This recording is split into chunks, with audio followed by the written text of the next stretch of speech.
함께 말씀 보겠습니다. 고린도전서 12장 12절에서 13절 말씀입니다.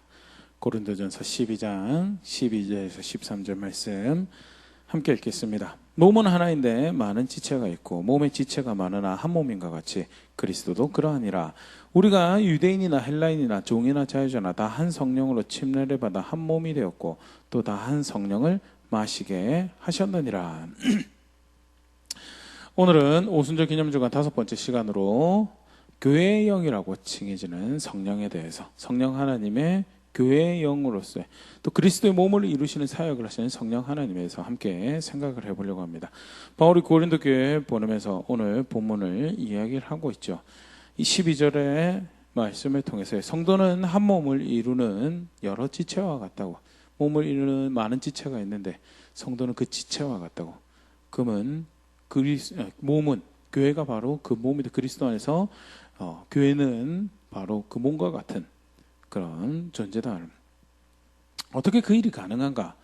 성령께서 모든 믿는 자들을 한 몸 안으로 침례하시고 그리고 한 성령으로 살게 하시기 때문에 한 몸을 이룰 수 있고, 실제로 예수를 믿는다는 것은 그런 존재가 된다는 것을 의미한다는, 한 성령으로 침례를 한다로 그것으로 인해서 한 몸을 이루게 하신다라고 이야기하는데, 지금 침례가 무엇을 의미하는가? 성령으로 침례하는 뭔가가 따로 존재하는가? 그렇게 생각할 수도 있는데요. 사실은 이제 여기서 침례라는 것은 예수를 믿는 거죠.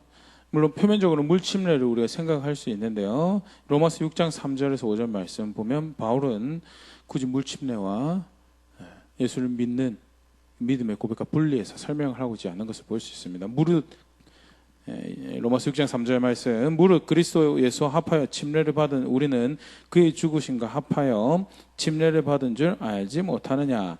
그러므로 우리가 그의 죽으심과 합하여 침례를 받음으로 그와 함께 장사되었나니 이는 아버지의 영광으로 말미암아 그리스도를 죽은 자 가운데 살리신과 같이 우리로 또한 생명 가운데 생하게 하려 함이라. 만일 우리가 그의 죽으심과 같은 모양으로 연합한 자가 되었으면 또한 그의 부활과 같은 모양으로 연합한 자도 되리라 하면서, 그리스도 예수와 합하여 예수를 믿는 걸로 침례를 받죠. 그런데 그게 결국 무엇을 의미냐? 그의 죽으심과 합하여 침례를 받는, 다르게 표현하면요, 그 죽음이 내 죽음입니다라고, 그가 저의 죄의 자리를, 죄책을 담당한 자를 대신하셔서 그의 죽으심이 내가 죽은 겁니다라고, 그리고 내가 사는 것은 내 안에 계신 그가 사는 것입니다라고 고백하는 성도의 개인의 신앙의 고백을 의미하는 거죠. 물로 침례를 받는 게 그 상징이에요. 신약의 다른 본문을 우리가 보더라도요, 침례를 통해서 우리는 구원받지 않습니다. 침례를 통해서 구원받지 않고요, 침례는 개인의 믿음을 구현하는 일종의 공표하는 어나운스먼트, 발표죠.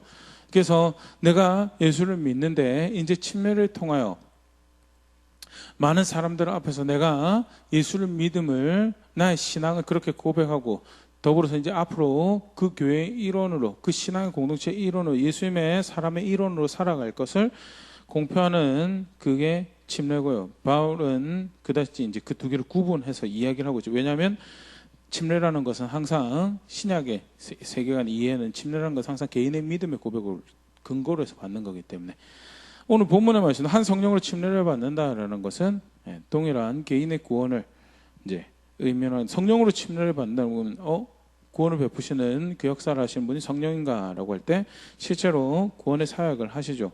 여러 모습의 생각을 해볼 수 있습니다. 그런데 간단하게 이렇게 생각을 해보면요, 먼저는 말씀을 주시죠. 역사적 사건으로 하나님의 아들이 오셔서 죽으시고 살아나신 사건이 있습니다. 하지만 그 앞에 그 구원의 사건을 이제 준비하고 또 예언으로 주시고 말씀으로 주시고 하나님의 말씀이 존재하고, 그 후에도 역사적 사건이 단회적 사건으로만 끝나는 것이 아니고 하나님의 말씀, 복음의 기쁜 소식이 되어서 전달되어질 때 하나님의 말씀이 존재를 하고 있죠. 성경은 그 말씀을 누가 주셨는가? 성령께서 주셨다라고. 베드로서 1장 20절 21절, 먼저 알 것은 성경의 모든 예언은 사사로이 풀 것이 아니니 예언은 언제든지 사람의 뜻으로 낸 것이 아니오 오직 성령의 감동하심을 받은 사람들이 하나님께 받아 말한 것임이라. 그러면서요, 구원하시는 성령께서 먼저는 말씀을 우리에게 주시고요, 더불어서 그 말씀을 받은 전도자들이 있죠. 로마서 10장 14절 말씀. 그런즉 그들이 믿지 아니하는 일을 어찌 부리요, 듣지도 못한 일을 어찌 믿으리요, 전파하는 자가 없이 어찌 들으리요. 세속적인, 제 생각에는 하늘에 글자가 쓰여지고 존재를 알 수 없는, 시체를 알 수 없는 어떤 큰 음성이, 놀라운 우주적 음성이 들려지고 이러면 전도가 더 쉽게 될 것이라고 생각되지만, 하나님께서 선택하신 일반적인 방법은 전도자를 세우셔서, 계시의 전달자를 세우셔서 하나님 말씀을 전하게 하시고 그것으로 하나님 나라를 확장하는 그 일, 하나님 영광을 나타내는 그 일을 하도록 하셨다는 것이 성경에서 가르치는 것. 바울이 그렇게 이야기하고 있죠. 전파하는 자가. 그래서 전파하는 자가 굉장히 중요하고요. 사실은 전파하는 자는 물론 연습이 필요하고 훈련이 필요합니다. 하지만 굉장히 자연 발생적인 거다. 전도의 굉장히 아름다운 모델이 되는 요한복음 4장 수가성 여인 같은 경우에 다른 사람을 피하기 위해서, 부끄러운 삶을 살고 있었겠는데 피하기 위해서 다른 사람들이 물 들어오지 않는 시간에 물을 들어왔다가 예수님을 만나게 되죠. 그리고 그가 그리스도이심을 알게 되어서 자기가 만난 존재가 그리스도이심을, 보화 같은 보물 같은 그 어떤 것과 비교할 수 없는 가치 있는 존재인 것을 알았을 때 무엇을 위해서 왔는지 그 목적도 잊어버리고 물통 던지고 마을 사람들이 뛰어갑니다. 피하고 싶었던 사람들인데, 왜? 자신의 부끄러운 모습 때문에. 자기의 상태도 없고 자기의 목적도 없고 가치 있는 존재를 알았기 때문에 자연발생, 그를 자랑하기 위해서 자연발생적으로 뛰어나가게 된 게 전도의 대표적인 모습. 예수님을 안다면 보화가 대신 값비싼 진주 온 내 살림을 다 청산하고라도 움켜쥐고 싶은 그 보물을 발견했다는 감격이, 열정이 성도를 이끌어가는 자리가 어디냐? 전도고요. 신앙 고백에 굉장히 중요한, 신앙이 중요한 모습이죠. 그런가 하면 더불어서 하나님께서 주시는 기회죠. 어떤 기회냐? 하나님의 영광을 입술의 고백으로, 삶의 고백으로 나타낼 수 있는 기회가 전도라는 거고요. 그래서 하나님께서는 그 영광에 참여할 수 있는, 그 본래 목적대로 살아갈 수 있는 기회를 주시고 시간을 주시기 위해서 전도할 수 있는 시간과 기회를 주시죠. 그게 우리가 일상을 걸어가는 거고요. 그렇게 하나님 말씀을 전하시고 구원받는 자들, 잃어버린 자를 찾으시는데요. 그것 또한 성령의 역사 가운데 이루어지더라라는 것이 바울의 고백에서 우리가 볼 수 있는데요. 로마서 15장 16절, 이 은혜는 곧 나로 이방인을 위하여 그리스도 예수의 일꾼이 되어 하나님의 복음의 제사장의 직분을 하게 하사 이방인을 제물로 드리는 것이 성령 안에서 거룩하게 되어 받으실 만하게 하려 하심이라면서, 이방인을 거룩하게 하시는 하나님의 일에, 성령께서 그 일을 행하시는 그 일에 나로 하여금 나에게 은혜가 주어져서 내가 그 일을 참여할 수 있도록, 그 복음의 제사장의 자리로 섬길 수 있도록 하셨다라는 것을 이야기하면서요, 이방 잃어버린 자들을 거룩하게 하시는 이 일을 행하시는 성령의 사역, 그것을 사람으로 동참하게 하시는 것이 전달하는 전달자의 자리죠. 그래서 말씀을 주시고 감동을, 열정을 주셔서, 도전을 주셔서 전달하게 하시는 그 일을 성령께서 하시면서요, 나아가서 그 그리스도의 복음이 전해지는 자리에 깨닫게 하신 은혜를 주십니다. 요한복음 16장 8절, 그가 와서 죄에 대하여 의에 대하여 심판에 대하여 세상을 책망하시리라. 기준을 들여대며 책망하시는 그 일을 하시고요, 어두운 마음 가운데, 어두운 생각 가운데 빛을 드리는 그 구원의 복음을 감격으로, 감사함으로 받을 수 있는 은혜를 베푸시죠. 고린도후서 4장 6절, 어두운 데 빛이 빛이라 말씀하셨던 그 하나님께서 예수 그리스도의 얼굴에 있는 하나님의 영광을 아는 빛을 우리 마음에 비추셨느니라. 깨닫게 하시는 은혜가, 어떻게 보면 하나님이 직접 말하는 것보다는 미련할 수 있고 어리석을 수 있지만, 그 인생의 입술의 고백을 통해 전해지는 말씀 가운데 깨닫게 하시는 은혜를 베푸셔서 그리스도를 알게 하시고 감사하고 감격하는 일들이 벌어질 수 있도록 하시고, 나아가서 그것을 믿음으로 받아들일 수 있는, 철저히 개인의 선택입니다. 그 믿음의 꿈은 개인의 선택이지만 그 가운데 성령께서 베푸시는 은혜가 있음에 대해서, 사람이 마음으로 믿어 의에 이르고 입으로 구원에 시인하여 구원에 이른다라고 하는데요, 더불어서 그것을 어떻게 이야기하거든요. 고린도서 6장 11절, 너희 중에 이와 같은 자들이 있더니 주 예수 그리스도의 이름과 우리 하나님의 성령 안에서 씻음과 거룩함과 의롭다 하심을 받았느니라 하면서요, 믿어 구원에 이르는 것이 예수의 이름과 더불어 성령 안에서 씻음과 거룩함과 의롭다 하심을 얻는 것에 대해서 전하는 자들의 말씀 가운데 깨닫게 하는 은혜를 허락하시고, 그것이 단순히 감흥이나 감동으로 지나가는 것이 아니라 그것을 통하여 예수님을 주라고 죄 용서의 유일한 소망이며 영원한 생명을 향한 유일한 길인 것을 보일 수 있도록, 그 시절로 그걸 선택할 수 있도록, 의지를 그런 결단을 할 수 있도록 하시는 은혜를 베푸시는 그 일을 하시고요. 에베소 2장 18절에는 이는 그로 말미암아 우리들이 한 성령 안에서 아버지께 나아감을 얻게 하려 하심이라. 성령 안에서 아버지께 나아감을 얻게 하는 그런 구원의 사역을 행하시죠. 그것이 성령으로 침례를 받는 거죠. 그럼 어떻게 돼요? 죄와 사망과 마귀의 권세에서 자유롭게 되어서 구원의 하나님을 자유롭게 예배하고 섬기는 그런 하나님 백성의 자리로 가게 돼. 그뿐만 아니라 구원을 행하시는 성령의 사역, 이제 오늘 본문에서는 한 성령을 마신다라는 표현으로 설명되어진 건데요. 성령에 의한 삶은 실제로 그렇게 해서 끝난 것이 아니고 그 성령께서 우리를 지속적으로 그리스도의 영으로, 하나님의 영으로 우리 가운데 오셔서 하나님 사람이 되도록 말씀을 주시고 전달하게 하시고 깨닫게 하시고 실제로 그 안에서 구원을 얻을 수 있도록, 그 안에서 깨끗함을 의롭다 하심을 얻을 수 있도록 역사하신 그가 우리 어느 자리로 인도해 그 구원이 완성되는 자리로 영광에서 영광으로 인도해 가신다는 고린도서 3장 18절, 우리가 다 수건을 벗은 얼굴로 거울을 보는 것 같이 주의 영광을 보며 그와 같은 형상으로 변하여 영광에서 영광에 이르니 곧 주의 영으로 말미암음이니라. 그런 자리에 이르도록 한 성령을 마시는 빌립보서 3장 3절, 하나님의 성령으로 봉사하며 그리스도 예수로 자랑하고 육체를 신뢰하지 않는 우리가 곧 할례파라, 성령으로 봉사하며 예수를 자랑하고 육체를 신뢰하지 않는 그런 교회의 걸음을, 그리스도의 사람의 걸음을, 하나님의 백성의 걸음을 걸어갈 수 있도록 은혜를 베푸시는 그 사역을 하시며 개인의 구원을 이루어가시는 그 사역을 하신 것이 성령으로 역사하시는 거죠. 그런데 침례를 단순히 줄 뿐만 아니라 뭐라고 설명하냐면 침례를 받아 한 몸 안으로 침례를 받아줬다라고. 구원을 받는다라는 것이 단순히 내가 그렇게 예수님 복음을 받았고 놀라운 은혜죠. 그 사랑 가운데 정말 생명을 발견하고 소망을 발견하는 그걸로만 끝나는 것이 아니라 어떻게 하시냐, 한 성령으로 침례를 받아 한 몸 안으로 침례를 받는다는, 한 몸 안으로. 그래서 오늘 우리가 본 고린도전서 12장 13절은요, 개인이 구원받아서 하나님 사람 되는 거고 몸 안으로 참여하는 자가 몸 안으로 이렇게 들어가게 되는 거하고 별개의 것이 아닌 거에 대해서 실제로 우리가 오순절 사건을 이렇게 보면요, 성령께서 이제 새 언약의 시대가 되었으며 오순절 날 강림하시는 거예요. 놀라운 역사 가운데 선언하시죠. 이제 새 언약의 백성을 그렇게 해서 만드는 새 언약의 공동체를 그리고 만들어내십니다. 베드로가 성령의 감동하심을 쫓아서 설교를 하였을 때 많은 무리가 복음을 받아 듣게 되고요. 그 찔림의 은혜 가운데 바른 선택을 하여 회개하여 침례를 받고 그리스도의 사람이 되며 그리스도를 주로 아는 그런 놀라운 일이 벌어진다. 그걸로 끝나냐? 그게 아니다라는 게. 그럼 어떻게 되냐? 그 사도행전 2장 41절에 그 말을 받은 사람들은 침례를 받으며 그날 신도수가 3,000이나 더하더라.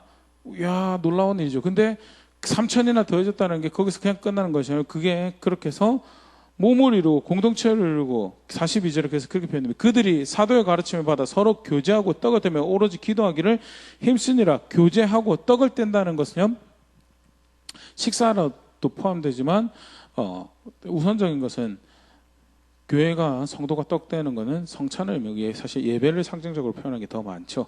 그래서 그리스도를 기념하는 예배, 교제하고 예배하고 함께 식사도 하고 기도하는 그런 함께 하는 자리로 가게 되는 3,000명이, 그리고 그렇게 해서 교회가 세워져 사람마다 들어가는데 사도들로 말미암아 기적과 표적이 많이 나타나니 심지어 어떤 일도 벌어지면 44절에 믿는 사람이 다 함께 있어 모든 물건을 서로 통용하고 또 재산과 소유를 팔아 각 사람의 필요를 따라 나눠주며 날마다 마음을 같이하여 성전에 모이기를 힘쓰고 집에서 떡을 떼며 기쁨과 순전한 마음으로 음식을 먹고 하나님에 참여하며 또 온 백성에게 칭송을 받으니 주께서 구원받는 사람들은 날마다 더하게 하시느니라. 오순절에 새 언약의 시대를 선포하시며 그렇게 성령의 은혜를 아버지께로부터 오는 선물을 기다리던 제자들에게 성령께서 임하시고 난 다음에 그들이 전하는 복음을 통하여 무엇을 하셨느냐? 교회를 만드셨다는 몸을 만드셨어요. 그게 사실은 오늘 우리가 13절을 보는 침례를 받아 한 몸이 되었다라고. 성령으로 침례를 받아 한 몸이 되었다라고. 별개의 사건이 아니고요. 성령으로 침례를 받는다는 거, 몸 안에 소속되는 거랑 동일한, 한 몸 안으로 소속되는 거랑 동일한 사건. 아까도 얘기했지만 모든 물건을 서로 통용하는 그런 일이 내 것을 내 것으로 주장하는 것이 그 놀라운 은혜의 주인 앞에 별로 이렇게 더 중요하지 않구나. 그래서 자신의 소유를 드러내어서 형제자매 필요를 채우는 그런 일까지 벌어졌던 것이, 그렇게 한 몸을 이루는 그런 놀라운 일이 벌어졌던 것이 성령으로 침례하시는 그렇게 구원받은 사람들이 자연 발생적으로 벌어지는 일이더라라는 것이 한 몸을 이루시는, 그리스도의 몸을 이루시는 성령의 사역이었고요. 구원하시는 그 일이 어디로 이어져 가는지, 어느 목적, 어느 방향으로 이끌어 가는지를 사실 잘 보여주는 그런 대목이죠. 그렇게 성령은 어떤 분이시냐? 유대인이나 헬라인이나 종이나 자유자나 도저히 하나 될 수 없는 양극에 있는 사람들이죠. 영적이다라는, 속칭 영적이다라는 유대인들, 또 아니다라는 이성과 합리를 쫓아가는 하나가 될 수 없는, 그런데 어떻게 한 몸이 될 수 있느냐? 또 종과 자유자가 어떻게 한 몸을 이룰 수 있느냐? 도무지 계층적으로 그 배경적으로 하나가 될 수, 한 몸이 될 수 없다. 한 몸이 될 수 없다라고 하는 존재들이지만 한 성령으로 침례를 받아 한 몸이 된다. 그리고 나아가서 그들이 살아가는, 그 이후에 살아가는 삶이 한 성령을 마시는 것이기에 그게 가능하다라고 이야기하면서요. 그러기에 바울이 사실 이제 오늘 고린도전서 12장에 이야기한 거죠. 너희가 정말 그 영의 인도하심 따라, 그 선물을 따라서, 그 은사를 따라서 그리스도의 사람이 되고 하나님 사람을 살아가느냐라고. 그런데 어떻게 감히 몸을 무시하고 그 몸의 질서를 경멸하는 선택을 할 수 있느냐라는 거죠. 실제로 몸을 이루는 성령의 인도를 따른다고 한다면, 그 성령께서 주시는 은사를 통해 그리스도의 사람으로, 하나님의 사람으로 빚어져 간 자리에 있다라고 한다면, 어떻게 그 영의 인도함을 따른다고 하면서 그 영이 만드시는 몸을 무시하고 그 몸의 질서를 경멸하는 삶을 살아갈 수 있느냐는 것이 고린도 12장의 말씀이죠. 21절 말씀 보면요, 눈이 손더러 내가 너를 쓸데없다 하거나 또한 머리가 발더러 내가 너를 쓸데없다 하지 못하리라. 그뿐 아니라 더 약하게 보이는 몸의 지체가 도리어 요긴하고 우리가 몸에 덜 귀히 여기는 그것들을 더욱 귀한 것들로 입혀주며 우리의 아름답지 못한 지체는 더욱 아름다운 것을 얻느니라. 그런즉 우리의 아름다운 지체는 그럴 필요 없느니라. 오직 하나님이 몸을 거룩게 하여 부족한 지체에게 귀중함을 더하사 몸 가운데 분쟁이 없고 오직 여러 지체가 서로 같이 돌보게 하셨느니라. 만일 한 지체가 고통을 받으면 모든 지체가 함께 고통을 받고 한 지체가 영광을 얻으면 모든 지체가 함께 즐거워하느니라. 한 몸, 이렇게 그 몸을 이뤄가신 성령의 인도를 받는다고 하는데, 몸이라는 이해가 있으면, 그렇죠, 오른손이 없으면 어떻게 돼요? 오른손이 없으면 오른손이 없는 불편함을 겪으며 온전하지 못한 몸으로 온전하지 못한 삶을 살아가는 것이 일반적인 이해죠. 발이 없으면 발이 없는 대로 불편한 몸을 이끌고 불편한 삶을 살아가며, 속칭 온몸을 다 가지고 있는 사람에 비하면 온전하지 못한 삶을 살아가는 것이, 그게 몸을, 그래서 나에게 있는 것이 몸에 있는 것이기 때문에 그 몸을 온전하게 살아가게 하기 위해서 그 어느 거 하나도 소중하지 않은 것이 없는데, 나름 그 은사 조금 받았다고 뭐 어떤 현상이 조금 더 드러난다고 하여서 뭐 꿈도 꾸고 환상도 보고 뭐 어떤 감동들이 더 많다고 해서 그거 없는 사람들 또는 그 부족한 사람들 보고 쓸데없다라고 하면서, 가치 없다라고 하면서 그렇게 할 수 있느냐? 절대 그럴 수 없다는 게 궁극적으로 뭐 하는 거죠?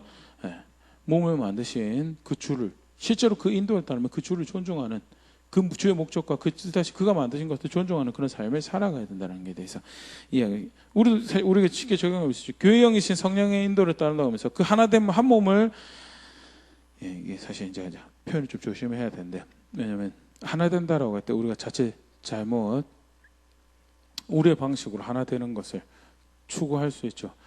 성령께서 아까도 얘기했지만 각양각색의 사회적 배경이 다르고 교육적 배경이 다르고 여러 가지 다른 것들이 존재하는데 그것이 한 성령의 인도하심에 따르기 때문에 한 몸을 이룰 수 있는 것이지 어떤 우리의 논리로 우리의 이렇게 으쌰으쌰 하는 열정으로 하나를 만들어가는 것은 절대 아니죠. 그래서 제가 일부러 이제 그 표현을 좀 나눠서 사용하고 있는데요.